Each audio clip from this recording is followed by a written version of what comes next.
అందుకే మొదటి మాటగా మీకేం చెప్తున్నానంటే, జీవన పోరాటంలో, బ్రతుకు పోరాటంలో నువ్వు ఎదుర్కొంటున్న ఒడిదుడుకుల విషయంలో నువ్వేం కంగారు పడొద్దు, కలత చెందొద్దు, దిగులు పడొద్దు, విరక్తి చెందొద్దు, నిరాశ పొందొద్దు, నిన్ను నువ్వు నిందించుకోవద్దు, నిన్ను నువ్వు శపించుకోవద్దు.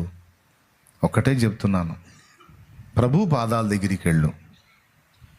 ప్రభు ఏం చెప్తాడో తెలుసుకో, ఏం చేయమంటున్నాడో తెలుసుకో.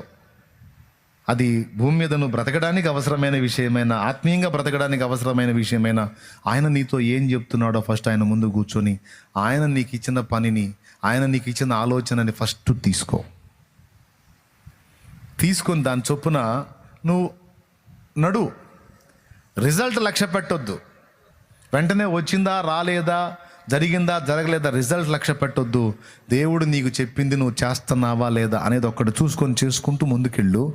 ఒక్కటి కన్ఫామ్, నువ్వు అనుకున్న టైంలో ఒకవేళ రిజల్ట్ రాకపోయినా, దేవుడు అనుకున్న టైంలో, దేవుడు అనుకున్న విధంగా నీకు రిజల్ట్ ఖాయం,